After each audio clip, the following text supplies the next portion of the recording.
मानसी। राधे राधे महाराज। महाराज जी आपके चरणों में कोटि कोटि प्रणाम। महाराज जी, भगवान किसी भी व्यक्ति के कर्मों का हिसाब उसके द्वारा किए गए पूजा पाठ अनुष्ठान के आधार पर करते हैं या फिर उसके द्वारा किए गए कर्मों के आधार पर करते हैं? पूजा पाठ भी तो कर्म है। दो प्रकार के कर्म होते हैं, एक शुभ कर्म और एक अशुभ कर्म। जो पूजा पाठ है, दान पुण्य है, तीर्थ स्नान है, शास्त्र स्वाध्याय है, परोपकार है, इसे शुभ कर्म करते हैं और इसका फल होता है सुख, लौकिक सुख। जो पाप कर्म है, पराई माताओं बहनों की तरफ गंदी दृष्टि रखना, मदिरा पान करना, मांस खाना, हिंसा करना, चोरी करना, छल कपट करना, ये पाप कर्म है। इसका परिणाम होता है दुख। और जो भगवान का आश्रय लेकर के भगवत आराधना की जाती है, ये शुभ अशुभ दोनों कर्मों से अलग है। अगर आप शुभ कर्म करते हैं तो आपका अलग डिपार्टमेंट सुख फल मिलेगा। दान पुण्य और गंगा स्नान ये आपका शुभ कर्म है, और आपने जो गंदी बात की और हिंसा की वो अशुभ कर्म है। दोनों का फल मिलेगा। अवश्य में वो भोक्तव्यम कृतम कर्म शुभाशुभम। शुभ और अशुभ कर्म दोनों का फल आपको भोगना ही पड़ेगा, आप चाहे जो हो।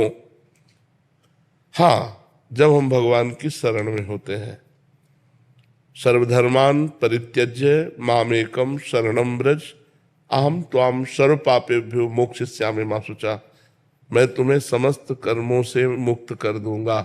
समस्त कर्म शुभ और अशुभ दोनों बंधनों से तुम मेरी शरण में आ जाओ, मेरे भजन में लग जाओ तो एक बात है। जैसे मुकदमे में निर्णय हो गया कि हमें फांसी होगी, अब उसे कोई टाल नहीं सकता। जज के द्वारा किया हुआ निर्णय एक टाल सकता है, राष्ट्रपति। यदि हम उससे प्रार्थना करें और मुझे जीवन दान दे तो दे सकता है। ऐसे ही शुभ अशुभ कर्म के परिणाम में हमें बार बार जन्म मरण, बार बार दुख सुख भोगना ही पड़ेगा। अगर हमें कोई बचा सकता है तो भगवान। तभी भगवान कह रहे हैं सर्वधर्मान परित्यज्य माम एकम शरणम व्रज। तू एक मेरी शरण में आ जा, सब कुछ छोड़कर, मैं तुझे माफ कर दूंगा। तू मेरा भजन कर। मन मनाभो मद भक्तो माद्याजिमाम नमस्कुरु। मेरे को प्रणाम कर, मेरा भजन कर, मेरा चिंतन कर, मैं तुझे पवित्र कर दूंगा। ये शरीर पाप और पुण्य दोनों से मिश्रित बना है। चाहे जिसका भी शरीर हो, भोगना पड़ेगा। अवश्य में भोक्तव्यम, चाहे संत हो चाहे असंत हो। ये संत और असंत नई खेती है, पुरानी जो तुम करके आए हो तुम्हें भोगना पड़ेगा। भीष्म जैसे अखंड बाल ब्रह्मचारी महान आत्मा 6 महीना बाणों की सैया पर पड़े रहे। बड़े बड़े महापुरुषों को देखा जाता है कष्ट प्रद जीवन व्यतीत करते हुए। ये अनेक जन्मों का संचित पाप कर्म उसे भोग करके वे पवित्र होकर भगवान को प्राप्त होते हैं। भोगना पड़ेगा, अवश्य भोगना पड़ेगा। अब कह दे कि अभी एक सिद्धांत बताया गया कि भगवान की शरण में आने से भगवान उसे माफ कर देते हैं। तो क्या माफ किया? ये एक जन्म के लिए निकाला हुआ प्रारब्ध है और अनेक जन्मों का संचित कर्म जमा है, उसे भगवान भस्म कर देते हैं। अभी जो हमसे गलती होगी उसे माफ कर देते हैं, लेकिन जिससे शरीर बना वो भोगना पड़ता है। वो शरीर प्रारब्ध भोग से युक्त है, इसलिए प्रारब्ध बड़े बड़े ब्रह्म ऋषियों को भी भोगना पड़ा, बड़े बड़े महात्माओं को भी भोगना पड़ा। आप समझ पा रहे? महाराज जी, एक सुजीत विश्वकर्मा जी हैं, इनका इसी संदर्भ में एक प्रश्न है। महाराज जी, ये तो आपने बताया जो शरण में हो जाएं और जो उस कोटि के महापुरुष हैं जो उनकी तो पूरा माफ हो जाए। ये कह रहे हैं कि पाप पूजा पाठ और धर्म, अच्छे धर्म कर्म से खत्म किया जा सकता? नहीं, वो अलग डिपार्टमेंट। अच्छा कर्म करोगे वो शुभ कर्म होगा, लेकिन उसको नष्ट नहीं किया जा सकता। जैसे ऊपर से हम घास काट लेते हैं तो क्या घास नष्ट हो जाती है? क्या उसकी जड़ नष्ट होनी चाहिए। तो पाप और पाप की प्रवृत्ति दोनों जब नष्ट हो तब माना जाएगा पाप नष्ट हो गया। मानो हमने कोई गंदा आचरण किया, फिर कोई पवित्र आचरण कर लिया, तो हमारे पास पवित्रता का संग्रह हुआ, लेकिन गंदा आचरण करने की प्रवृत्ति तो नष्ट नहीं हुई ना। और भगवान के भजन से वो प्रवृत्ति नष्ट होती, प्रवृत्ति नष्ट हुई तो मतलब संपूर्णतया नष्ट हो गया।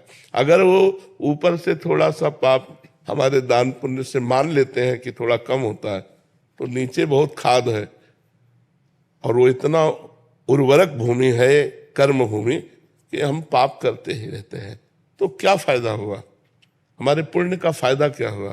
पाप की प्रवृत्ति का नाश हो जाए, इसीलिए उसे प्रधानता में बोल दिया जाता है। नहीं तो जैसे गंगा पापम शशीतापम दैन्यम कल्पतरुस्तथा, गंगा जी का स्नान पाप का नाश करता है, संत दर्श से पाप नष्ट होते हैं, भगवान के मंदिर में जाके दर्शन करने से पाप नष्ट होते हैं। तो क्या हमारा मंगल हो गया क्या? मंदिर में दर्शन कराए, या आप संत दर्शन कर रहे हैं, या आप गंगा नहा लिए, तो क्या आपका चिंतन परिवर्तित हो गया क्या कि आपसे अब आज के बाद पाप नहीं होगा? अगर पाप होगा तो हमें लाभ क्या मिला? नहा करके, स्नान करके फिर अपने को धूल धूसरित कर लेना, ये स्नान कहलाता है क्या? स्नान तो वो हुआ जिसके बाद फिर हम गंदगी को स्वीकार ना करें। वो होगा शास्त्र स्वाध्याय करते हुए ज्ञान से। जब तक आपके अंदर ज्ञान जागृत नहीं होगा तब तक गंदे आचरण बंद नहीं होंगे, तो फायदा क्या? फिर तो भोगना ही पड़ेगा, अवश्य में भोगना ही पड़ेगा। इसीलिए देख रहे हो सब भोग रहे हैं। नहीं तो कोई ना कोई दान पुण्य तो बनता ही है, कोई ना कोई तीर्थ यातन होता ही है, फिर सबको दुख से रहित हो जाना चाहिए। अब जैसे हम लोग हैं, बचपन से किसी को कष्ट दिया ऐसा याद नहीं, 13 वर्ष से बाबा जी हैं, दोनों किडनी फेल है, लेकिन फिर भी आनंद है। हम बिल्कुल विचलित नहीं है, क्योंकि भगवान की शरण में है।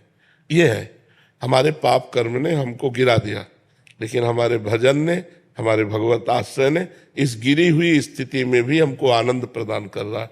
लेकिन हमको कोई क्यों कष्ट नहीं? क्योंकि हमारा अगला रजिस्टर बिल्कुल साफ है और मैं शरीर छोड़कर भगवान के पास जाऊंगा, इसलिए प्रसन्नता है। अब मेरा कोई कर्म बंधन नहीं। अपने को पता होता है, जब पेट भर जाता है ना तो अपने को पता होता है, ऐसे अपने को पता होता है हमारी गति क्या होगी, जो पवित्र भजन करने वाले। इसलिए आनंद, इसलिए सबको चाहिए नाम जप करो, कोई पाप आचरण मत करो, क्योंकि हर पाप का दंड जब मिलेगा तो भुगतना बड़ा मुश्किल होता है। अब ये किसी एक पाप का फल है, हमारी दोनों किडनी फेल कर दी गई। गर्भ से ही एक रोग होता है, पॉलिसिस्टिक किडनी डिजीज, वो माता से वंशानुगत आता है।